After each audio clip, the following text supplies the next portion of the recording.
नमस्कार दोस्तों, कैसे हैं आप सब। दोस्तों, आज का जो हमारा टॉपिक है वह सिविल सेवा मुख्य परीक्षा के लिए महत्वपूर्ण माना जाता है। किसी भी एग्जाम में, इवन बीपीएससी, यूपीएससी या अदर किसी भी पीसीएस की बात की जाए तो मुख्य परीक्षा में एक प्रश्न रहता ही रहता है इस खंड से। आज का टॉपिक है इकोनॉमिक्स सब्जेक्ट से और टॉपिक है कृषि। कृषि एक ऐसा टॉपिक है दोस्तों जहां हमेशा एक प्रश्न रहता है, लेकिन आवश्यकता है कि उस टॉपिक के व्यापक स्तर की पहचान करते हुए प्रत्येक सेगमेंट पर अच्छे से तैयारी करना। तो इस यही हम लोग का प्रयास है कि कृषि के अंतर्गत कौन कौन सी चीज़ें आएंगी और उसकी तैयारी कैसे की जाए, इसी पर आज का चर्चा है दोस्तों।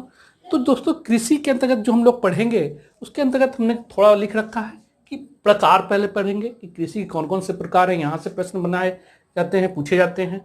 फिर है भारत या बिहार में कृषि की जुड़ी कौन कौन सी समस्याएं हैं, यहाँ से भी प्रश्न होता है। फिर इसके बाद है कृषि के क्षेत्र में नवीन विकास क्या क्या किया गया है। इसके अलावा है हरित क्रांति। फिर उसके अलावा है कृषि विकास हेतु सरकारी प्रयास। और खासतौर पर बीपीएससी में देखिएगा कि ऐसा प्रश्न टेल में लगा हमेशा होता है। और ये जो प्रयास है वो दोनों स्तर पर तैयारी कीजिएगा, राष्ट्रीय स्तर पर भी और बिहार के स्तर पर भी। फिर इसके बाद है कृषक आत्महत्या। अभी खासतौर पर बहुत चर्चा में बना हुआ रहता है हमेशा, कृषक आत्महत्या के क्या कारण है और यह कुछ खास बेल्ट में ही क्यों होते हैं। तो इसके पीछे भी जो क्वेश्चन बनता है उस पर भी चर्चा करेंगे। फिर इसके बाद है किसानों की आय दोगुना करने हेतु सरकार की क्या नीति है और इसमें जो 7 सूत्री कार्यक्रम जो लागू किया गया है उसकी परिचर्चा करेंगे।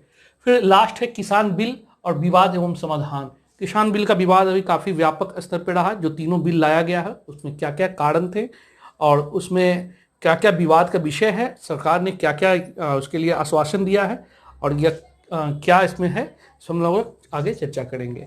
अब आते हैं दोस्तों प्रकार के स्तर पे कि कौन कौन से प्रकार हम लोग को पढ़ना है। तो पहला है परंपरागत कृषि। परंपरागत कृषि के बारे में पढ़ना है। दूसरा इसके अंतर्गत आता है अनुबंध या संविदा कृषि, जिसे कॉन्ट्रैक्ट फार्मिंग भी कहते हैं, अनुबंध या संविदा कृषि। इसके अंतर्गत बेहतर तरीके से तैयारी कीजिएगा क्योंकि इस बार हो सके तो ये इंपॉर्टेंट भी है, क्योंकि कृषि बिल विवाद जो हुआ है उसमें एक बिंदु यह भी है अनुबंध कृषि को लेकर। फिर इसके बाद है एकीकृत कृषि। यह भी एक इंपॉर्टेंट टॉपिक है। इसके अलावा है जैविक कृषि।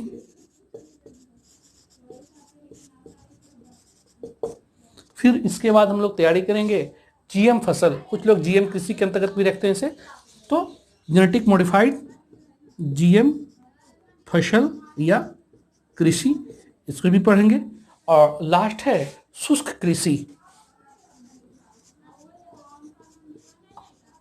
और जब शुष्क कृषि आप पढ़िएगा तो इजराइल टेक्नोलॉजी जो भारत प्रयोग कर रही है या इजराइल के साथ जो साझा किया जा रहा है उसे जोड़कर यहाँ पढ़ेंगे।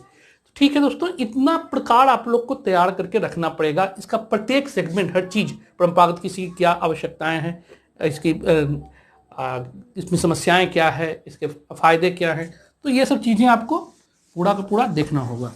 अब है बात करते हैं कि भारत में या बिहार में कृषि से जुड़े कौन कौन सी समस्याएं हैं।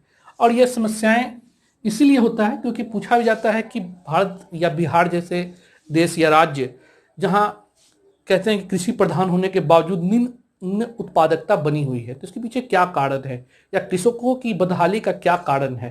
तो ये जो भी कारण होगा वो निश्चित तौर पर कृषि से जुड़ी समस्याएं के अंतर्गत ही देखेंगे। और इसके अंतर्गत आप जब आंसर लिखिएगा तो निश्चित तौर पर थोड़ा सा प्रयास कीजिएगा कि एक बेहतरीन तरीके से प्रस्तुत करें, क्योंकि इसमें जो पॉइंट होंगे वो बिखरे पड़े होंगे। तो इसे एक जगह समेटने का प्रयास कीजिए और मोटे तौर पर आप 4 भागों में बांट कर देख सकते हैं इसे। जैसे प्राकृतिक कारण क्या क्या है, इसके अलावा सामाजिक या सांस्कृतिक कार्यक्रम, सांस्कृतिक क्या कारण है, फिर इसके अलावा आर्थिक कारण। और आर्थिक कारण को आप चाहें तो थोड़ा बहुत इसमें प्रशासनिक भी जोड़ सकते हैं, आर्थिक एवं प्रशासनिक, क्योंकि बहुत सारी चीजें दोनों एक दूसरे से जुड़ी होती है। और लास्ट में तकनीकी कारण। तो मोटे तौर पर आप इन चीजों को देख सकते हैं। प्राकृतिक कारण में भी बता देते हैं, जैसे आप मानसून की समस्या है, निम्न उत्पादकता दर है, फिर बाढ़ एवं सूखा की समस्या, कीट, अभी हाल में बहुत ज़्यादा देखे होंगे कीटों की समस्या। तो ये सब चीज़ें हैं जो निम्न उत्पादकता को बनाए हुए हैं। और इसी प्रकार हम लोग आगे चर्चा करेंगे कि प्राकृतिक कारण में क्या क्या है, सामाजिक और सांस्कृतिक कार्यक्रम में क्या है, कारण में क्या है। तो ये चीज है। अब है कृषि के विकास की नवीन क्या क्या विकास हुआ कृषि टेक्नोलॉजी में। तो इसके अंतर्गत जो इंपॉर्टेंट टॉपिक है थोड़ा हम चर्चा कर दे रहे हैं, बाकी बेहद पैमाने पे आएंगे इसमें। पहला है भौगोलिक सूचना प्रणाली, जीआईएस जिसे कहा गया है, भौगोलिक सूचना प्रणाली। इसके अलावा है फिर कृषि ड्रोन,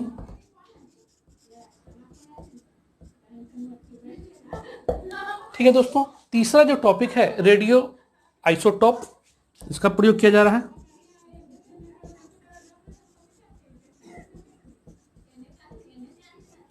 रेडियो आइसोटोप है। फिर इसके अलावा है आईआरएस सिस्टम का जो प्रयोग किया गया है, आईआरएस सिस्टम। और इसमें कौन कौन से, खासतौर पर रिसोर्ट सेट है, मेगाट्रॉपिक है, सरल है, ओशन सेट है। तो ये सब आप थोड़ा देखिएगा इसके जो है। इसके अलावा दोस्तों है टिश्यू कल्चर,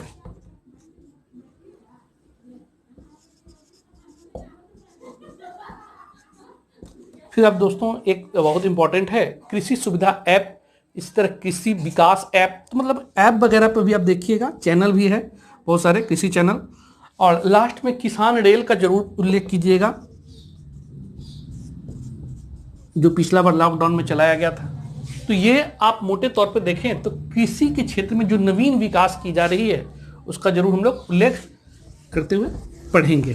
फिर इसके बाद है हरित क्रांति, और यहाँ से जो प्रश्न बन सकते हैं, पहला कि प्रथम हरित क्रांति की क्या उपयोगिता थी और इसकी कौन कौन सी समस्याएं रही, मतलब उपयोगिता और समस्या या चुनौती भी कर सकते हैं उसे,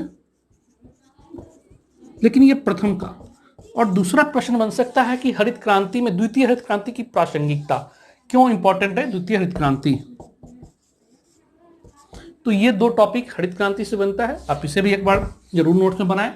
फिर है कृषि विकास हेतु सरकारी प्रयास, और हमने पहले भी कहा कि दोनों स्तर पर लिखना है, केंद्र के स्तर पर और राज्य के स्तर पर, बीपीएससी दोनों पूछती है, ठीक है। लेकिन अब फिर सवाल वही है कि जब आप इसमें लिखिएगा कि कौन कौन से प्रयास है, तो प्रयास को थोड़ा बांधने का प्रयास कीजिएगा। कहने का मतलब काफ़ी ज़्यादा इसमें योजना वगैरह निकाला गया सरकार द्वारा, तो ऐसा नहीं कि बस इधर उधर करके लिख रहे हैं।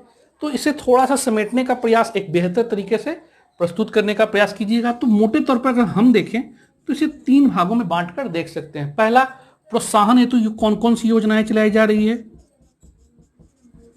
प्रोत्साहन हेतु, कृषि के प्रोत्साहन हेतु कौन कौन सी योजना। दूसरा है उत्पादन संबंधी योजनाएं कौन कौन सी है, उत्पादन संबंधी योजना। और तीसरा है कि उत्पादन के बाद भंडारण एवं विपणन संबंधी कौन कौन सी योजना है, मतलब भंडारण एवं विपणन, मार्केटिंग से कहते हैं, इसके लिए कौन कौन सी योजना है। छोटे मोटे स्तर पे हम बात करें अगर, तो प्रोत्साहन हेतु जैसे आप पीएम किसान सम्मान निधि योजना है, फिर इसके बाद किसान क्रेडिट कार्ड योजना है, जैविक खेती के लिए जो प्रोत्साहन राशि दी जा रही है वो है, या फिर सब्सिडी एमएसपी की बात की जाए, तो ये सभी प्रोत्साहन हेतु योजनाएं होते हैं। फिर उसके बाद उत्पादन संबंधी योजनाएं की अगर बात करें तो जैसे है कृषि रोड मैप 1, 2, 3 जो आया है वो, इसके अलावा कुसुम योजना है, फिर उसके बाद प्रति बूंद अधिक फसल की बात की जाए या ऑपरेशन ग्रीन की बात की जाए, तो ये उत्पादन संबंधी योजनाएं हैं। अब तीसरा है भंडारण एवं विपणन संबंधी योजनाएं। तो इसमें खासतौर पे आप देखिएगा कि ई नाम बहुत ज़्यादा फेमस भी है और बहुत चर्चा में रहा है। फिर कृषि ऐप है, कृषि ई किसान है, इसके अलावा आप देखिएगा भवन निर्माण बिहार सरकार का बनाया गया है। तो ये सब आप यहाँ पर डाल सकते हैं। तो ये रहा इंपॉर्टेंट टॉपिक। अब इसके अलावा जब कृषक आत्महत्या की बात की जाए तो कृषक आत्महत्या के लिए जो प्रश्न बन सकते हैं, एक तो क्या कारण है कृषक आत्महत्या, और यह कुछ खास क्षेत्र में ही क्यों होते हैं, जैसे महाराष्ट्र का, तमिलनाडु, आंध्र प्रदेश वगैरह वगैरह। तो ये क्षेत्र से भी क्वेश्चन बनता है, तो यहाँ ध्यान रखना है। अब है किसानों की आय को दुगना करने हेतु सरकारी प्रयास क्या है, तो यहाँ से भी प्रश्न पूछा भी गया है आपका शायद 60-62 में, तो देखिएगा उसमें। तो इसके अंतर्गत जो 7 सूत्री कार्यक्रम चलाया गया, जैसे किसान स्वास्थ्य कार्ड योजना, प्रति बूंद अधिक फसल, खाद्य प्रसंस्करण उद्योग, इसके अलावा एक राष्ट्र एक बाजार की बात की जाए, या फिर पीएम किसान फसल बीमा योजना, तो ये सब चीज़ें हैं आपके सात, तो सातों को आप ध्यान में रखिएगा और इम्पॉर्टेंट है ये। इससे खासतौर पे आप योजना में भी डाल सकते हैं किसी हेतु सरकारी प्रयास के अंतर्गत। तो ये चीजें, अब बात की जाए दोस्तों किसी बिल एवं विवाद का क्या समाधान है, तो इसके कारण और परिणाम एक इम्पॉर्टेंट है इस बार के लिए। तो इस पर थोड़ा सा हम लोग बाद में चर्चा करेंगे कि इसी बिल में कौन कौन सी 3 विवादें हैं, जिसे लेकर किसानों ने काफ़ी ज़्यादा कह सकते हैं दिल्ली वगैरह या फिर उसके हरियाणा यूपी का बॉर्डर जो है वहाँ पर उसके विरोध में जो किया गया था प्रदर्शन वगैरह, उससे क्या है कारण और उसके लिए कौन कौन सी सरकार प्रयास कर रही है, या फिर कैसे सुझाव अपना पूछ सकता है कि आप क्या सुझाव देना चाहेंगे। तो ये सब चीज़ों को आप ध्यान में रखिएगा और इस पर हम लोग फिर आएंगे धीरे धीरे एक एक करके टॉपिक पर। ठीक है, तो आज के लिए इतना बहुत है। आप लोग फिर हम मिलते हैं जल्दी ही। Okay, good night.